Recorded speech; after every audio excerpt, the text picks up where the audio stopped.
Hello friends, my self Ayurveda student और आचार्य चरक का नाम लेकर आज का सेशन शुरू करते हैं। तो आज जो हम लोग पढ़ने वाले हैं वो पित्तज प्रमेह के बारे में। इससे पहले प्रमेह एंड कफज प्रमेह हो चुका है फर्स्ट लेक्चर में। तो पित्तज प्रमेह क्या है? सबसे पहले ये जो प्रमेह का एक टाइप है और इसमें वर्ड आया है पित्तज, इसका मतलब एक दोष, इसमें पित्त दोष का जो इसमें रोल है। ओके, तो सबसे पहले इसके कॉजेटिव फैक्टर के बारे में पढ़ते हैं कि किसके वजह से पित्तज प्रमेह होता है। तो कुछ भी नहीं, सिंपल पित्त प्रकोपक आहार विहार, यानी हम ऐसा आहार विहार जो भी यूज कर रहे हैं जिससे पित्त एग्रेवेट होगा तो वही कॉजेटिव फैक्टर होगा पित्तज प्रमेह का। तो हम कैसे जानेंगे कि ये आहार विहार क्या होगा? तो पित्त का गुण होता है 6 गुण: क्षार, अम्ल, लवण, कटु, विश्र एंड उष्ण। ओके, तो ऐसा आहार जिसमें ये सारा गुण हो या कोई एक इंडिविजुअल गुण भी हो और उसको यदि हम एक्सेस अमाउंट में ले रहे हैं तो उसके वजह से पित्त एग्रेवेट होगा। जैसे कि कोई भी एसिडिक डाइट ले, सॉल्टी डाइट ले और एक्सेस अमाउंट में ले, या फिर उसमें कटु वाला प्रॉपर्टी हो, उष्ण प्रॉपर्टी हो, तो उसके वजह से पित्त एग्रेवेट होगा। ऐसे ही विहार की बात की जाए तो विहार में जैसे कि धूप का सेवन, संताप सेवन, आतप सेवन, ये सब करने से या फिर क्रोध करने से, तो ये सब क्या है, उष्ण पोटेंसी वाला, उसमें जो है ये भी पित्त को एग्रेवेट करेगा। तो इस तरह से आहार विहार के वजह से जो हमारा पित्त एग्रेवेट हो गया, तो ये हमारा निदान हो गया। नेक्स्ट अब हम बात करते हैं इसके संप्राप्ति के बारे में। पैथोजेनेसिस क्या हुआ? तो जो पहले पित्त के लिए जो हम आहार विहार यानी कि जो निदान लिए उससे पित्त एग्रेवेट हो गया। एग्रेवेट होने के बाद जो अब पित्त का जो प्रॉब्लम होगा, पित्तज प्रमेह होगा, वो मूत्र के थ्रू पता चलेगा। यानी कि कफ के समान ही उपक्रम को प्राप्त कर मूत्र को प्रभावित करता है। कहने का ये मतलब हुआ कि जैसे कफज में होता था, जिस तरह उसका जो संप्राप्ति हमने पढ़ा है वैसा ही पैथोजेनेसिस होगा और इसमें भी फिर मूत्र में पता चलेगा। मूत्र के बेसिस पे जो है अलग अलग तरह का जो है मुँह होगा। तो फिर संप्राप्ति हो गया, निदान हो गया। पित्तज मेह का संख्या का बात करें, कितना नंबर है? तो पित्तज मेह का संख्या 6 है। क्या बेसिस है? तो इसके गुण के बेसिस पे। तो पित्त प्रमेह का 6 गुण भी है, पित्त का 6 गुण भी है: क्षार, अम्ल, लवण, कटु, विश्र, उष्ण। तो इन 6 गुणों के बेसिस पे 6 तरह का प्रमेह होगा। और कफज में हम लोग क्लियर कर चुके हैं कि 6 गुण का मतलब जो है कि क्षार गुण है तो क्षार में, अम्ल गुण है तो अम्ल में, ऐसा नहीं, किसी में एक गुण भी होगा, किसी में मोर देन 1 प्रॉपर्टी भी होगा, उसके बेसिस पे होगा।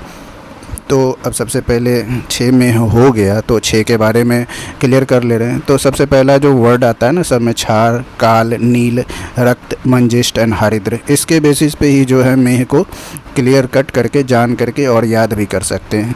तो मेह में जो हम लोग बेसिकली यूरिन के बारे में ही बात करते हैं, मूत्र जो त्यागता है वो कैसा होता है। तो पहला क्षार में है, तो क्षार में जो मूत्र होगा उसमें कहीं ना कहीं क्षार वाला फीचर होगा। यानी कि क्षार वर्ड से आप लोग फैमिलियर हैं। क्षार सूत्र, क्षार अग्निकर्म, यवक्षार, ये सब जो है क्षार कुछ नहीं, बस वो अल्कलाइन है। ओके, तो उस क्षार के जैसा गंध और वर्ण होगा। गंध, वर्ण, रस, ये सब जो है क्षार के जैसा होगा इस क्षार में किसका? उस पर्सन के मूत्र में। फिर काल में जो उसके मूत्र में कुछ ना कुछ काल यानी काला वाला फीचर आएगा, तो काला कलर का, ब्लैक कलर का मूत्र होगा। एक वर्ड इसमें मसी वर्ण आया। मसी का मतलब होता है स्याही या इंक। तो ये ब्लैक कलर का जो इंक होता है ना, उस कलर का मूत्र होगा। सेम नील में नीला रंग यानी ब्लू रंग का मूत्र त्यागेगा। तो नीलकंठ बर्ड जो है, जिसको चास पक्षी भी कहते हैं, उसका जो फीदर होता है ना, वो जैसा ब्लू कलर का, नीला कलर का होता है, वैसा ही मूत्र त्यागेगा। फिर रक्त में बात करते हैं तो रक्त का मतलब होता है ब्लड, तो ब्लड के कलर का मूत्र होगा इसमें। ठीक है। मंजिष्ठा में, मंजिष्ठा का क्वाथ आपने वैसे से कल्पना में बनाया है, तो उस मंजिष्ठा का जो क्वाथ होता है ना, उसी के जैसा मूत्र त्यागेगा। हारिद्र में हारिद्र मीन्स होता है हल्दी, टर्मरिक, तो उसका जो कलर होता है वैसा ही मूत्र होगा। इसके अलावा कुछ कुछ और भी फीचर हैं, जैसे कि उष्ण है, ये सब किसी में विश्र वाला आ गया, फॉल स्मेल वाला, तो कुछ कुछ और भी फीचर आते हैं मेह में। जो ये मेन फीचर है जिसके बेसिस पे जो है सबको अलग अलग जानेंगे, वो तो हो ही गए, उसका क्षार, काल, इसके बेसिस पे। और कुछ कुछ फीचर जो हैं जैसे विश्र वाला, किसी में उष्ण वाला, तो वो कुछ नहीं है, बस पित्त का जो गुण होता है ना, क्षार, अम्ल, लवण, कटु, विश्र एंड उष्ण, उसके बेसिस पे अपना अपना इसका फीचर बताया। एक पॉइंट यहाँ पे अलग से लिखा गया है अम्ल में, तो ये अपने सिलेबस का मीन्स चरक का तो नहीं है, लेकिन आचार्य सुश्रुत ने काल में की जगह अम्ल में को कंसीडर किया है। ठीक है। अब पित्तज प्रमेह का बात हो गया, तो पित्तज प्रमेह का टाइप्स के बाद हम लोग पढ़ते हैं पित्तज प्रमेह का साध्य असाध्यता इनके बारे में। तो पित्तज प्रमेह के बारे में ये बताया जा रहा है कि पित्तज प्रमेह साध्य नहीं है, ये असाध्य कैटेगरी में भी आते हैं, उसमें भी असाध्य में याप्य में आते हैं। ओके, याप्य कहने का मतलब ये हुआ कि जब तक पेशेंट की लाइफ है तब तक जो है इसको आहार विहार के बेसिस पे कंट्रोल करके रखेंगे, कंप्लीट ट्रीट नहीं होगा। तो पित्तज में याप्य तो हो गए, अब इसके लिए कोई लॉजिक तो होना चाहिए, क्यों होगा, तो इसके पीछे दो रीज़न दिया। एक तो है संश्लिष्ट दोष मेधा स्थानवाद और सेकंड विरोधोपक्रमत्ववाद। तो पहला जो है संश्लिष्ट दोष मेधा स्थानवाद, तो इसमें 3 वर्ड आ गया, संश्लिष्ट दोष मेद एंड स्थान। ओके, तो जो दोष हैं उसमें संश्लिष्ट दोष है। संश्लिष्ट दोष कहने का मतलब है कि पित्त तो है ही, पित्त के साथ कफ भी है, यहाँ संसर्ग हुआ है 2 दोषों का, कफ एंड पित्त, तो पित्त मिश्रित कफ है यहाँ पे। और दूसरा दुष्य में कौन आ गया, मेद, और इन दोनों का जो स्थान है वो आश्रय के बेसिस पे ये हो गया, आस पड़ोस में रहते हैं। जैसे कि कफ मिश्रित पित्त हो गया, इसका स्थान जो उसका आश्रय आमाशय हो गया, और जो दुष्य है अपना मेद, इसका आश्रय हो गया वपावा। दोनों आस पड़ोस में रहते हैं, इसलिए एक दूसरे को विसिएट करते रहते हैं, कभी ठीक होने नहीं देते हैं। सेकेंड जो लॉजिक है वो विरोधोपक्रमत्वाद, तो उसके पीछे रीज़न ये है कि विरोध उपक्रम ट्रीटमेंट जो होता है अपोजिट ट्रीटमेंट होता है, यानी कि दोष का यदि ट्रीटमेंट करेंगे तो दुष्य विसिएट होगा, और दुष्य को शमन करने का कोशिश करेंगे तो दोष विसिएट होगा। एग्जाम्पल के रूप में दिया गया है, जैसे हम लोग पित्त शामक चिकित्सा करते हैं, यानी कि पित्त को शमन करने के लिए कौन सा रस आता है, मधुर तिक्त कषाय रस। तो इस तरीका का रस का यूज करके यदि ट्रीट करेंगे तो पित्त ऑब्वियस से शांत हो जाएगा। लेकिन मेद का क्या फीचर है कि ये मेद को एग्रेवेट कर देता है, तो पित्त शमन चिकित्सा कर रहे हैं, यहाँ मेद बढ़ जा रहा है। वैसे ही यदि हम मेद का ट्रीटमेंट कर रहे हैं, जैसे कटु उष्ण ये रस का यूज कर रहे हैं, तो वो क्या कर देगा, पित्त को एग्रेवेट कर देगा। तो कहने का मतलब ये हुआ कि एक का ट्रीटमेंट कर रहे हैं तो दूसरा बढ़ जा रहा है, इसलिए ये विरुद्ध उपक्रम हुआ और ये याप्य कैटेगरी में आ गया। तो इस तरह हम लोग जो है पित्तज प्रमेह को पढ़ लिए। अब नेक्स्ट जो है आप बात करते हैं वातज प्रमेह के बारे में। तो वातज प्रमेह कहने का मतलब क्या हुआ, इसमें एक वर्ड आया है वातज, यानी कि इस प्रमेह में जो मेन दोष इन्वॉल्व होगा वो दोष होगा वात। ओके, तो सिमिलर पहले निदान पढ़ेंगे, फिर संप्राप्ति पढ़ेंगे, फिर भेद पढ़ेंगे। ओके, तो निदान क्या है, बिल्कुल वैसा ही है जैसा अभी तक पढ़े हैं। इसमें भी वात प्रकोपक आहार विहार, यानी कि ऐसा आहार या विहार हम लेंगे जिसकी वजह से वात एग्रेवेट हो जाएगा, तो वही वातज प्रमेह का निदान होगा। अब सिमिलर हम लोग वात के प्रॉपर्टी के बेसिस पे, जैसे रुक्ष लघु शीत खर सूक्ष्म चल, तो ये सारा प्रॉपर्टी वाला कोई डाइट होगा तो उसके वजह से वात बढ़ेगा। इसके अलावा जो है तिक्त कटु कषाय रस, ये भी वातवर्धक होते हैं, तो ये रस वाला डाइट लेंगे तो आहार में ये सब जो है वात को प्रकोप करेगा। फिर विहार की बात कर रहे हैं तो मीन्स जैसे कोई बहुत एक्सरसाइज कर रहा है, व्यवहार में इन्वॉल्व हो रहा है या फिर पंचकर्मा जो है वो एक्सेसिव हो जा रहा है, जैसे संशोधन कर्म में जो भी आते हैं ना, भमन विरेचन बस्ती, ये सब यदि बहुत ज़्यादा कर रहे हैं तो भी वात बढ़ेगा। या फिर और भी बहुत सारे फैक्टर है, जैसे कि वेग जो है आधारणीय वेग, उसको भी यदि सप्रेस कर रहे हैं तो उससे भी वात बढ़ेगा। तो इस तरह से ये विहार भी हो गया और आहार भी हुआ, इसके वजह से हमारा वात बढ़ेगा। तो ये जो कॉजेटिव फैक्टर जो निदान है वात को बढ़ाने वाला, वही वातज प्रमेह का भी निदान होगा। अब निदान के बाद जो है हम संप्राप्ति की बात करते हैं। तो संप्राप्ति यानी पैथोजेनेसिस। ओके, तो फाइनल हमारा क्या हुआ, वात प्रकोपक आहार विहार से हम लोग वात को प्रकोपित कर दिए, विशिएट कर दिया। अब हमारा वात एग्रेवेट कंडीशन में, तो वात के एग्रेवेशन के वजह से क्या होगा कि यहाँ पे जो वातज प्रमेह के बारे में सबसे पहले जो है हम ये जान लेते हैं कि वातज प्रमेह जो है 6 तरह के होते हैं, 4 तरह के होते हैं। ओके, वसा में, मज्जा में, हस्ती में एंड मधु में। और जो संप्राप्ति और भेद हम लोग एक साथ पढ़ते हैं। ठीक है, होता क्या है कि वात का एक फीचर होता है अपकर्षण का, मीन्स जैसे कि आशय अपकर्ष करके एक टर्म आपने पढ़ा होगा रोग निदान में हेतु के बारे में। ओके, आशय अपकर्ष, तो वात का वायु का फीचर होता है, वो जब भी एग्रेवेट होता है नॉर्मली उसको किसी भी धातु को जो उसके अपने लोकेशन से अपकर्षण करते हैं, उसको वहाँ से खींच के कहीं और ले जाते हैं। तो ये भी वही करेंगे। वायु क्या करेगा, जैसे वसा में है ना, तो वसा में कोई फैटी पर्सन है तो उसमें वसा लिपिड फैट का जो कंटेंट ज़्यादा होगा उसको क्या करेगा, उसके बॉडी से ले करके वहाँ से अपकर्षण करके उसको मूत्र व स्रोतस में ले जाएगा और फाइनली मूत्राशय यानी ब्लैडर में ले जाएगा। तो ये हो गया वसा में, यानी संप्राप्ति हो गया। प्रकोपित वात जो है वसा को लेकर के, वात जो है इस वसा को लेकर के मूत्र स्रोतस में लग गया, ये इसका पैथोजेनेसिस हो गया। और इसी बेसिस पे ये टाइप भी वसा में हो गया, यानी कि उसके मूत्र में क्या हो जाएगा, वसा के समान मूत्र होगा या फिर वसा उस मूत्र में एक पार्ट होगा। ठीक है, तो वसा में और संप्राप्ति क्लियर हो गया। नेक्स्ट जो भेद है मज्जा में के बारे में पढ़ते हैं। तो मज्जा का मतलब होता है bone marrow. Okay, normally correlation में तो इस मज्जा में कुछ ऐसा ही होगा। फिर वात हमारा एग्रेवेटेड है और वो वात क्या करेगा, मज्जा को लेकर के मूत्र व स्रोतस में प्रविष्ट करेगा। तो पैथोजेनेसिस ये हो गया संप्राप्ति की, प्रकोपित वात मज्जा को लेकर के मूत्र में पहुंचा दिया, मूत्र व स्रोतस या फिर मूत्राशय में फाइनली। और साथ साथ जो हमारा जो भेद है मज्जा में, उसमें ये होगा कि जो मूत्र होगा वो मज्जा मिश्रित होगा, नाम से हो गया। थर्ड जो है हस्ती में, हस्ती का मतलब यहाँ हाथी है, तो इसका हाथी से क्या कोरिलेशन है वो थोड़ी देर में हो जाएगा क्लियर। सबसे पहले ये जानते हैं कि हमारे शरीर में एक धातु होता है लसिका, यानी लिम्फ।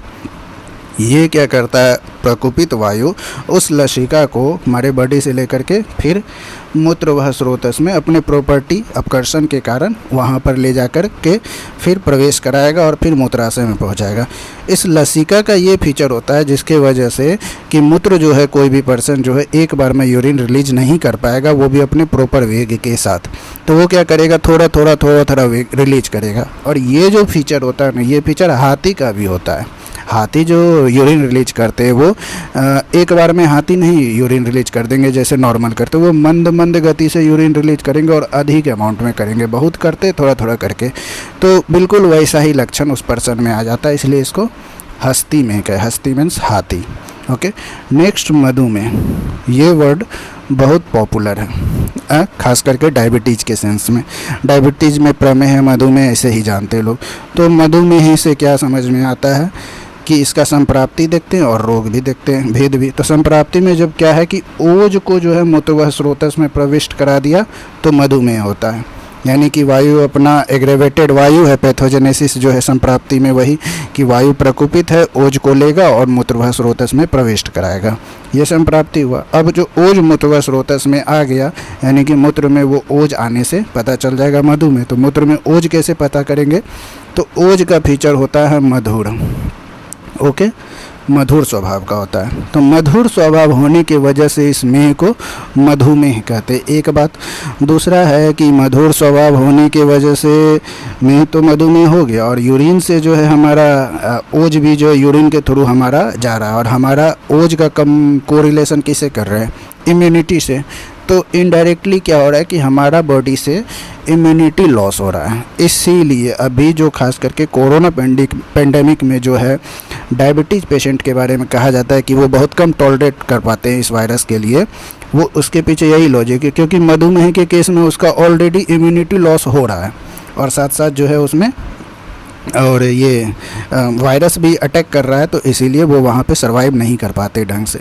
तो ठीक है, मधुमेह का तो ये हो गया। तो मधुमेह का जो यूरिन चेक करेंगे तो कषाय, मधुर, पांडु एंड रुक्ष, ये 4 वर्ड है, उस यूरिन में ये आएगा। तो मधुर वाला तो प्रॉपर्टी ओज के वजह से आ गया।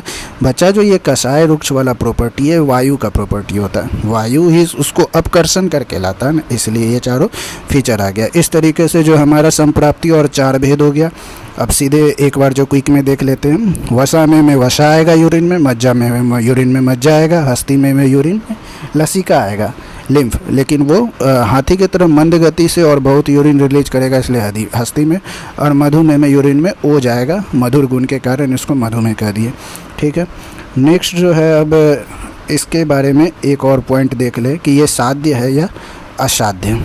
ओके, तो वातज प्रमेय के बारे में कहा जा रहा है कि ये असाध्य है। क्यों असाध्य है, तो इसके पीछे 2 लॉजिक है, महातेयत्वात् एंड विरोध उपक्रमत्वात्। क्या है ये, इसको समझते हैं।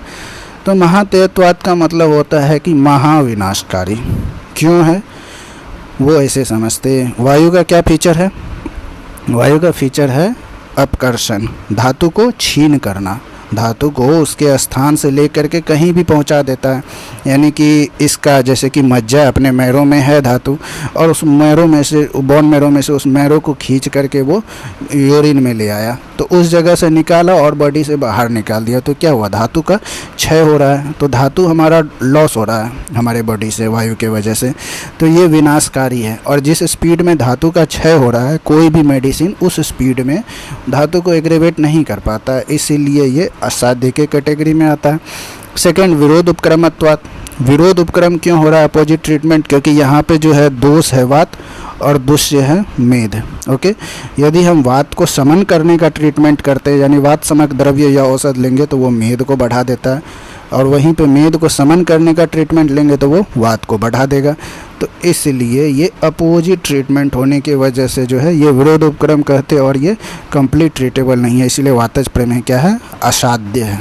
ओके, अब जो है नेक्स्ट हम लोग किसके बारे में बात करेंगे, तो नेक्स्ट है प्रमेह का पूर्व रूप।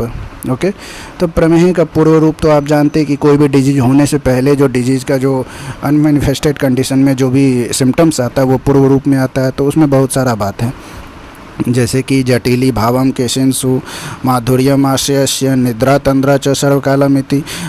इसके बीच में और भी बहुत सारे वर्ड्स हैं जो पूर्व रूप में आए हैं, तो हम लोग जो है बस कुछ 8 पॉइंट जो इसमें दे रखा है इस PDF में, जो इम्पोर्टेंट है उसके बारे में पढ़ते हैं। पहला है जटिली भावम केशिंसु, मीन्स जटिली, जो जटा होता है ना उस केश में, बाल में, जैसे कि कुछ साधुओं में होते हैं, तो ये सिम्टम्स में आएगा कि उसके केस में जटा आ जाएगा।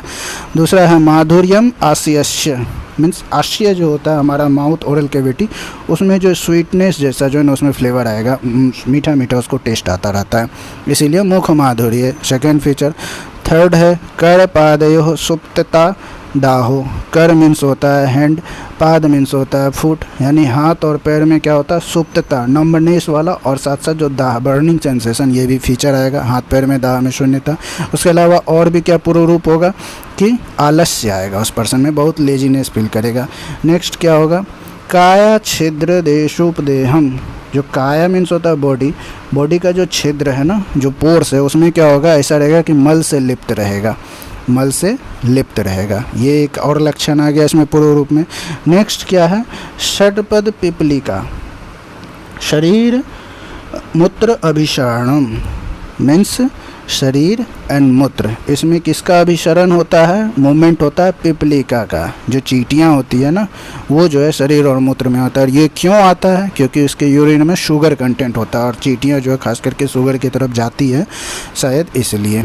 ओके, नेक्स्ट जो है पूर्व रूप में विश्रम शरीर गंधम, शरीर बॉडी गंध स्मेल, यानी बॉडी का स्मेल कैसा होगा, फॉल स्मेल होगा। फॉल स्मेल को यहाँ कंपेयर करने के लिए, कच्ची मछलियाँ जैसी बदबू करती है ना वैसा फॉल स्मेल। और एक और चीज़ होगा निद्रा तंद्रा का प्रभाव सदैव बना रहना, यानी वो पर्सन हमेशा जो है ड्रॉजीनेस फील करेगा। ठीक है, तो ये हो गया हमारा पूर्व रूप। अब नेक्स्ट जो है इसके उपद्रव के बारे में बात करते हैं। तो इसका उपद्रव में जो है, कहने का मतलब उपद्रव का ये मतलब होता है कि कोई डिजीज होने के बाद जो उसके वजह से दूसरा डिजीज हो जाए, जो भी वो उपद्रव होते हैं। तो प्रमेह की वजह से क्या क्या उपद्रव में आते हैं, अतिसार यानी डायरिया का होगा, अरुचक खाना खाने का इच्छा ही नहीं होगा, अपचन यदि खा भी लिए तो डाइजेस्ट नहीं हो पाएगा, इसके अलावा फीवर भी होगा, बर्निंग सेंसेशन दाह भी होगा, वीकनेस होगा, दुर्बलता और तृषा आदि के बहुत ज़्यादा थर्स्ट, ये सारा फीचर होगा। ये सारा चीज़ जो उपद्रव के रूप में आएगा प्रमेह की वजह से। अब ये उपद्रव के बाद, ये उपद्रव क्यों होता है, इसका कुछ कुछ कोरिलेशन हम लोग कर सकते हैं, जैसे कि पित्तज प्रमेह है तो थर्स्ट बहुत होगा, वात की वजह से दुर्बलता होगा, वैसे भी बॉडी से धातु का छीन कर दे रहा है ना, दुर्बलता होगा, पित्त की वजह से दाह होगा, फीवर भी होगा, खाना जो है पित्तज प्रमेह इन सब की वजह से नहीं होता है, खाने का इच्छा भी नहीं होगा, डायरिया होगा, ये सारा जो है थोड़ा बहुत हम लोग कोरिलेट कर सकते हैं। नेक्स्ट जो है संक्षिप्त चिकित्सा सूत्र में जो है तो 2 चीज़ दिया, एक संशोधन और दूसरा उपशमन। संशोधन आप जानते हैं, उपशमन भी जानते हैं, नहीं जानते तो सीधी भाषा में बता दें कि कोई भी डिजीज है उसको यदि हम बॉडी से जो है ये बॉडी से बाहर निकाल करके उसको ख़त्म कर दे, संशोधन। और उपशमन या शमन ये होता है कि बॉडी के अंदर में ही उसको शांत कर दें, जैसे कि हमारा पंचकर्मा जैसा जो ट्रीटमेंट है वो संशोधन में आता है, इसमें बॉडी से बाहर निकाल देते हैं, और उपशमन में क्या करते हैं, बॉडी के अंदर ही उसको पेसिफाइड कर देते हैं। तो ये हमारा संक्षिप्त, इस तरीके से हमारा क्या कहते हैं प्रमेह तो कंप्लीट हो गया। अब नेक्स्ट कुछ कुछ पॉइंट है जो देख लेते हैं। जो कफज प्रमेय के बारे में बता रहे हैं। जो हमारे 20 तरह के प्रमेय, अलग अलग आचार्यों का मत होगा, तो उन सभी आचार्य के अकॉर्डिंग जो है अलग अलग प्रमेय के बारे में बताया गया। सब ने लगभग कफज प्रमेय 10 ही माना है, वातज को जो है 4 ही माना है, पित्तज को 6 ही माना है। लेकिन कुछ कुछ जो डिफरेंस है बस उस पर बात करते हैं। जैसे यहाँ पे 4 आचार्य, चरक, सुश्रुत, वाग्भटन, माधव निदान की बात हुई है। तो जो सांद्र प्रसाद में है उनको इन लोगों ने सूरा में माना है। जो शुक्ल में है उनको इन तीनों ने पिष्ट में माना। ऊपर में लिख रखा है चरक वगैरह, तो शुक्ल में को पिष्ट में। और ये लगभग सेम ही चीज़ है। जो शुक्ल में जब हमने कफ में पढ़ा था तो वो वाइट कलर जो होता था किसके जैसा होता था, वो जो पिष्टी जो वाइट होता है, जो चावल का आटा जैसा वाइट होता है वैसा ही वाइट होता है। तो ये सेम है।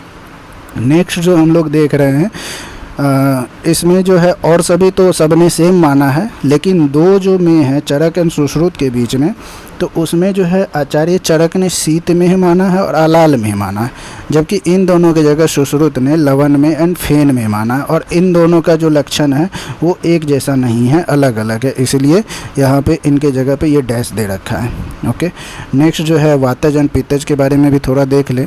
तो पित्तज में जो है और चरक, सुश्रुत, वाग्भट एंड माधव निदान में पित्तज में, हाँ, तो काल में ही जो है, काल में है, तो ये काल में को सुश्रुत ने अम्ल में माना, जो हमने जब पित्तज प्रमेय पढ़ा था तब दे रखा था। बाद बाकी जितने भी प्रमेय हैं सबको वैसा ही मान रखा है सबने। थोड़ा नेम में जो डिफरेंस, जैसे लोहित की जगह शोणित या रक्त यूज किया, तो ये सिनोनिम्स ही है ब्लड का। कोई लोहित कहते, कोई शोणित, कोई रक्त कहते, और सभी नाम सेम है। अब नेक्स्ट देखते हैं वातज प्रमेय में क्या डिफरेंस है। तो वातज प्रमेय में भी सब ने सेम माना है, सिर्फ चरक और सुश्रुत ने मज्जा और सर्पी का जो डिफरेंस है, चरक के जगह सुश्रुत ने सर्पी मान लिया। तो फ्रेंड्स, इस तरीके से हमने प्रमेय निदान कंप्लीट कर लिया।